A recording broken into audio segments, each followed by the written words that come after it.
Welcome to another episode of Me, My Wife, and Sports. I'm your host, Fitz, with my lovely co-host, Darcy. Hello. Well, another end of a wonderful sports week, and there's been a lot going on. You got the Olympics coming up, which we will be discussing, but the NBA playoffs is still in full effect, and this past Wednesday, OKC lost to Dallas. I mean, for a number one seed, they need to step it up. And of course, Boston has moved on after beating, who were they playing? Boston? Yeah, who were they playing? Dang, that's messed up. I know, they beat them and now it's gone. I'm looking for the next one. It's a thing of the past. Right? On to the next round. Oh. Wow. Yeah, it wasn't even It was just last night. Yeah, and it wasn't a close game, so. But it is what it is. One thing I saw in the news, which is sort of an old story, but they're still handing down sentencings. But back in 2021, there was a large amount of NBA basketball players involved in a fraud scheme dealing with healthcare and a few other things. And one of the individuals that recently got sentenced was Glenn Davis. He played in the NBA. They called him Big Baby when he was playing back in the day. But he was ordered to pay $80,000 in restitution and also sentenced to 40 months in prison for his part in the scheme. And I didn't realize there were... What was he sentenced for? A fraud scheme, healthcare fraud scheme. Oh, yeah. Dealing with the NBA. Did they ever go into details on what it was? Yes. Okay. Basically, players were saying they were getting service and filing claims and weren't having the service done. Like, for example, a person might say, I went to the dentist and had $40,000 worth of work done, but in actuality had nothing done. So does the NBA reimburse them for the $40,000? Is that how that works? Well, it was just more of dealing with the health scheme itself. The fact that the NBA connection is with the players. Okay. Yeah, because you had about 17 players that were charged doing this whole scheme. I mean, some notable players at that, like Shannon Brown, who was the number 25 overall pick in 2006 draft. You know, and he played for the Cavaliers, Bulls, Bobcats, Lakers, Suns, Spurs, Knicks, and Heats. And I think he retired in 2015. And also William Bynum as well. And, of course, various other ones like Darius Miles, who was the number 3 overall pick in the 2000 NBA draft. So it was a myriad of players from the well-known to the less-known, but it was just crazy that they thought they would get away with that type of scheme. And they basically defrauded the league and the healthcare operation, which their healthcare was through the league, for like $5 million over the span of everything. That's crazy. Yeah. But, you know, hey, it's no perfect crime. And when you do the crime, as one TV guy that I know, Beretta, says you got to do the time. Yeah, that's right. That's right. All right. People out there probably, it's this generation, they're going, Beretta? Who is that? Right. Well, look it up. Beretta. Right. Look up the theme song. Yeah. Because that's what it was, the theme song. Next time we air, I'll play the theme song so everybody will have it. We don't own the rights to the music. Exactly. Oh, and I'll the play a piece of Celtics beat Cleveland, the Cavaliers. That's right. See how quickly you lose? You are a thing of yesterday. Well, at my age, you got to dump something to absorb something else. So. That's sad, but you're right, at your age. Also, I remembered. Yeah. Also, well, I'll tell you what, I want to digress a little bit. I had a dentist appointment this morning, and it was just a general cleaning. And I went in, and the young lady's like, "Oh, your last name, that's kind of unique. It was a young lady in here not too long ago. Is that your daughter?" And I was like, "Do I look that old, or does she look that young?" I was like, "That was my wife." So I was just like, man, Yes, yes. I keep telling y'all, hey, you better keep up. Look out. Mm-hmm. But what? Now everybody gonna be like, post a picture of your wife. Post a picture of your wife. Right. That's why he won't let me post no pictures of me, y'all. She can post a picture. She just camera shy. Yeah, that's what it is. Stay tuned. Check out that Facebook page, y'all. Also, breaking news, Tom Brady. He's retired for good this time because he's moving into the broadcasting arena, and he's going to debut on Fox as one of the lead analysts. And he's going to commentate on Dallas Cowboys and the Cleveland Browns game. So I'm Sunday, September 8th, because the schedule is out. So I'm looking forward to seeing that and see his perspective. And you just better watch it. Well, I'm a Brady fan, go blue from Michigan. All right. But I'm still a Cowboys fan, but I'm a Brady fan. He has done so much in his life on the field that it's just not going to be GOAT. Yeah, it's not going to be repeated, at least in my lifetime. So is he working for Fox? Yeah, because that's where he's doing it. Yeah, on that's Fox. where the channel is going to be on. So he's going to be he's one of the new Fox commentators. Correct. Okay. Correct. So. And it would be our game that he's. Well, maybe he can get some insight on Dak. And because just like even with Romo, when he's commentating the game now, he's seeing a lot of different things. And Tony is a great quarterback now that he can see the whole field from the commentator's booth. So I love you, Tony. And he's a great analyst. I love it. Yeah. That's because he can see the whole field. He can call everything now. That's what it's about. That's what it's about. Okay. And I know everyone saw the WNBA beginning of their season, and unfortunately, Caitlin team dropped the Fever. Indiana Fever. Yes. They didn't win their opener, but they play this Thursday, which is the 16th, I believe. And who did they play? On that first game, Was that Vegas? Did they play? No, they didn't. Yeah, actually it was the Aces, who is the two-time champion, back-to-back champions. It should have been expected that the Aces would win. Well, no, it's kind of hard to come back as a champion team and have everything in place across any sporting event. Well, congratulations to the Aces for winning their opening game behind their second WNBA championship. Right. And also, instead of acknowledging that Caitlin didn't win hers. You know what I'm saying? Like, that's... Yeah. We always talk about, the talk is going to be more on Caitlin instead of... It is, because she's bringing more attention. The other team. She's bringing more attention to the league. And let's not be those commentators that we talk about. Congratulations to the Aces for winning. Because they did look good. Right. With those big old rings that they got. Oh, wow. Those are nice. Those championship rings were very nice. So congratulations. And I'm going to say congratulations to Taurasi. Yes. Diana Taurasi, being 41 years old, and she was moving up and down the court like a 20-year-old, in my opinion. Yeah, she looks good. Hats off to her, whatever her secret is. She's backing up all the talk that she's talking. That she is. I don't know how much longer she'll be able to last, but hey. Well, isn't Hortsford, how old is he? He's in his 40s, I think he... Is he 37? 37 or 38. Okay. Yeah. But he's getting up and down the court as well. Yeah, he was looking... He plays for Boston, for those who don't know. And he was on fire last night. Woo! He was on fire. Yeah. He was showing out, so age is nothing but a number. It's all in the mind, and then the body reminds you of your age. I'm sure it did this morning when both of them, got home and woke up and said, "Did I play a game last night? Right. What happened to me? Right. Why do I feel this way?" Hey, that's what it does.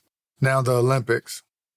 One of the things that is exciting about the Olympics is that when we had COVID, it was a hiatus from the Olympics. And so everybody's sort of building back up. And, we got some new faces in athletes as well as some of the old faces who are trying to make history and so forth. But I didn't realize there were like 206 countries and over 10,000 athletes that'll be part of the Olympics. And there will be 32 sports and 45 total disciplines within those sports. So did you know that breakdancing is going to be the new sport? Is it going to be? It is going to be in this Summer Olympics. In the Summer Olympics. They're calling it breaking. For this year. Yes. Wow. Breaking is the new sport this year. That was in the 80s, breakdance. And they're calling it breaking. So if you see breaking, tune in because it's breakdancing.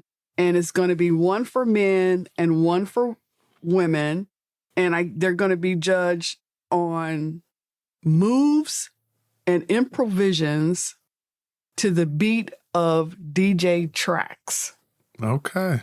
Now, I want to do every country that's involved had it, or do the young folks who are part of the Olympics now even know what breakdancing is? Because that was a thing of the 80s. So, that's when I saw that, so I'm trying to find interesting trivia on the Olympics because it's still, it doesn't start to July 26th. And, right.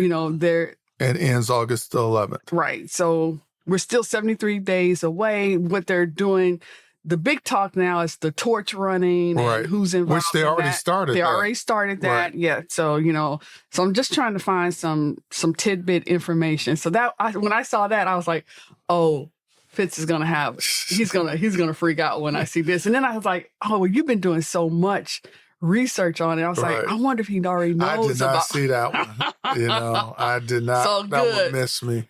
But that's just crazy. What I couldn't figure out is do they have, because it said something about men 16 and women 16. So I didn't really understand what that meant. Was that age thing? Is that a number, what that meant? So I don't know how that relates. A 40 or 50 some person out there. It's going to be really interesting to see. I'm trying to find more information on it. I'll keep you guys posted, but do know, I wonder if it's going to be televised. I'm sure it's going to be some snippets somewhere. It might not be on the main screen. Right. But it will. And just so everybody understands what we're talking about the Summer Olympics of 2024 that's being held in France. And Paris is one of the main locations with about 15 different other venues within France. Right. So. And also, do you know what the Olympic motto is? No. Faster, higher, strong, together. Okay. Whatever that means. No, whatever that means. I know. We all know what it means. And also, the Olympics this year is $3 billion less than it was the last time when it was in Tokyo. It's only $10 billion this year. Okay, so here's what we have on breaking. I'm still talking about breaking because this is just unbelievable. Breaking is an urban dance style that originated in the United States in the 1970s with roots the 70s, excuse me. I said 80s. With roots in hip-hop culture, breaking first took form in the lively block parties in the Bronx borough of New York and is characterized by aerobic movements, stylish footwork, and the key role played by the DJ and the MC during battles. All right. So that's how they're characterizing this. Which can't characterize it any other way. I guess any other way. They said breaking was featured at the Summer Youth Olympic Games in Buenos Aires in 2018. It must didn't get much traction because I didn't hear anything about it. And has now been added to the Paris 2024 Olympic program as a new sport. Well, if anybody want to sort of get a jump on breakdancing, I suggest looking at the movie Breaking. Breaking.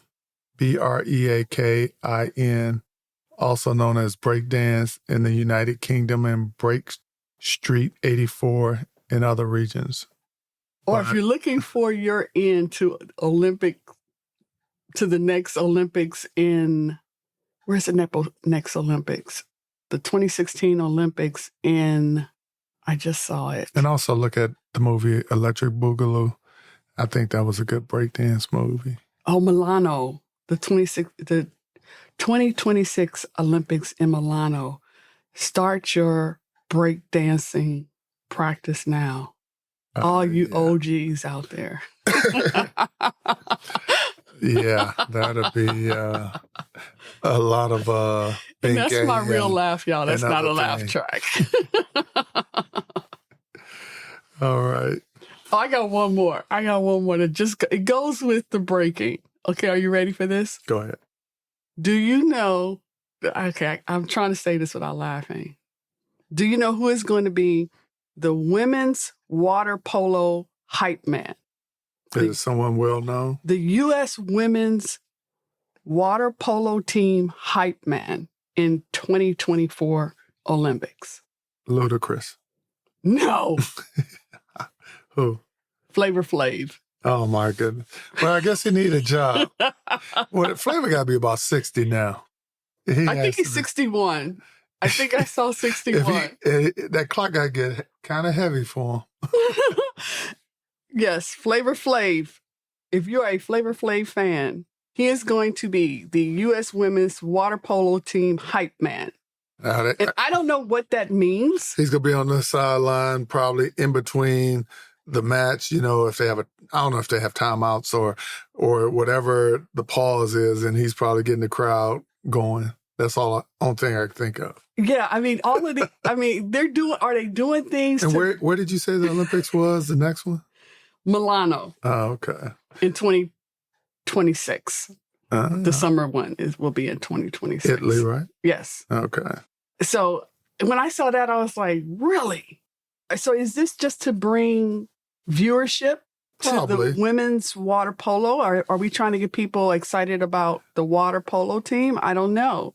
Well, I think just the Olympics in general. I mean, this is giving it a whole new look. Just like all sports, they're doing different things to make it more appealing to the new generation, but keeping the current fan base and so forth. Just like with NFL, how now they're playing games in all these foreign countries because they're trying to get a bigger audience and get more people involved. And I start thinking about how the Colorado team had the rappers coming out to, but that made sense because these are kids and you were catering to their entertainment generation, But I think, too, with Colorado, is just more that they all knew Dion and wanted to come support him. Well, that, too. But then the music that those musicians play is for that generation. Like, right. The people that watch water polo, do they know who Flavor Flav is? Right.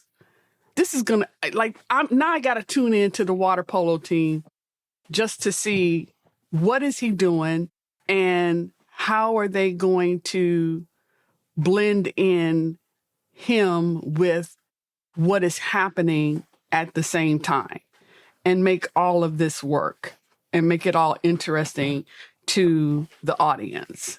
So, well, we'll see. We'll see how it turns out. I hope that this is sparking the interest of our audience as well, and you guys will turn into breaking and water polo. And I'm going to keep looking up these interesting, non-published points to make you all aware and get you to turn into the things that aren't being publicized.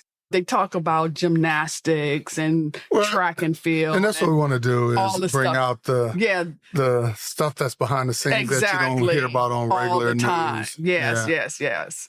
Now, that's all I got right now. That's all I got.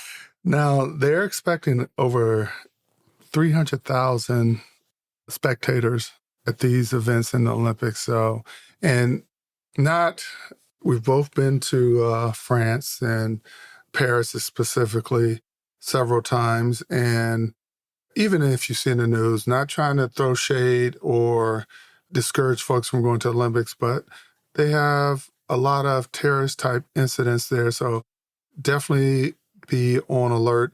And the French government, they actually take measures, pretty good security measures when it comes to terrorism than most countries. And so I think everybody will be safe, but it's going to be a melting ground or a breeding ground for a terrorist act if one does happen, or if someone I think tries that, to. it was like that in a lot of the different places. Exactly. You just got to check the State Department website, as always, before traveling outside of the country. Be sure to check what the alerts are. And they were saying to be sure to have your passport, leave a Right. copy of your passport with your family back at home. Be Right. sure your family back at home knows where you are, because a lot of these things are going to be in small venues outside of the big city. Right. And that goes to something else that I found out, is that Paris is on a very strict budget with this Olympics. And Well, it shows they cut $3 billion. right. And their budget motto is, we're going to do this at the cheapest possible way and put on the goal is to not make money, but deliver spectacular games on a balanced budget. That was it. And 50% of the budget is going to the organizing committee for managing the competition, tickets, and security. And then the other 50% is going to the Olympic delivery team, which is responsible for building the facilities. And all eyes are on the committee based on previous scandals that the Olympic Committee has been But they said that they were mindful of not building a lot of new buildings, because when that happens, a lot of those facilities don't get used. Right. So they weren't going to do that, and they were going to use a lot of existing facilities around the country. Right. Like in the past, some venues have built what they call Olympic City or Olympic Village. Yeah, and Olympic Village. Once the Olympics is over, it's done. I think one country utilized that concept, and after everything was done, they opened it up to low-income housing for that community, which was a good thing. So hopefully they have a plan on moving forward. It's funny you mentioned the percentage, and do you know the percentage of women participating in the Olympics? What would be your educated guess? What, you mean athletes? Right. I don't know, maybe 15%. No, actually 50%. Really, it's half. Yeah. Wow. Yeah. That's good. Yeah. That's probably an increase over the years. I'm sure. And this was according to the IOC. So. Interesting. One of the big issues going on with the Olympics right now is with the World Anti-Doping Agency. I don't know. Did you hear about that? No. So the Chinese has this is another funny. I like to find funny anecdotal stories. I see. The Chinese had 24 Chinese swimmers that tested positive for banned heart medication. And heart medication? Some kind of banned heart medication. That's what they said it was. But when it came up in the Olympic drug testing situation, the Chinese government said that, that happened to our 23 swimmers when they stayed at this particular hotel and the kitchen was contaminated. And they were the only ones. And these 23 swimmers ate something. They all ate the same thing. Right. And whatever they ate, this stuff was in their food. So this was the story that they gave the World Anti-Doping Agency, which is over drug testing for the Olympics. And they bought it. And they said, well, that's plausible. And they allowed these 23 swimmers to enter the Olympics. And all the other countries said, doesn't pass the smell test. Time out. No. Who did the testing? The Olympic Committee folks? I believe so. Okay. And so, so when they fail, they say, oh, no, that test is false because And this so they is why. retested them, and This is why. or did they retest them, or did they just accept the explanation? They accepted the explanation. And this is a problem that other countries are having, Right. especially the United States, because the United States doesn't have a member on the World Anti-Doping Agency. Really? Right. Huh. So our athletes are saying, well, wait a minute. Why are we subjected to such harsh and not harsh, but intense drug testing, Right, when they can get away with that? And probably other countries are saying the same thing. And so this is the big controversy that's going on right now with amongst the countries and the athletes and drug testing. Well, and Olympians are during this period prior to starting, they're very conscious of what they're taking, supplements and everything. Right, because hopefully, and I'm assuming they do, the Olympic Committee or the IOC puts out a list of all banned substances, and some vitamins and enhancement type things that are legal in certain countries are on the ban list, I'm sure. So yeah, so this is, they say they're having a lot of trust issues. They're having a lot of integrity issues with the WADA, and they're saying, we just don't feel comfortable. We don't have, the U.S. is saying we don't have any representation. Right. So this is like one of the big topics that is ongoing right now. So wow. Very interesting. Stay tuned. It sounds like it. But that story was just kind of make you go, Now, I wonder if they have pickleball. Oh, man. I'm sure it's going to if not, get in there if it's not in there already. And then the Olympics will have 65-year-olds right. playing pickleball. Just to touch on some of the U.S. athletes that pretty much everybody knows. We were talking about in basketball and some of the other sports, the GOAT, how you mentioned Brady was the real GOAT. I look at Simone Biles as the GOAT of gymnastics. Yes. Even though she's only 27, but she's considered old for gymnastics, and she's still doing it.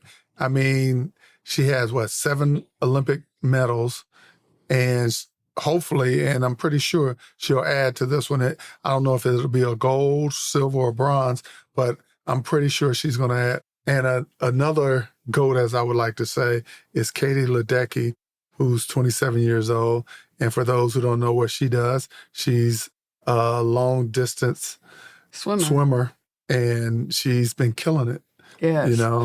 Especially in her last 3 previous games.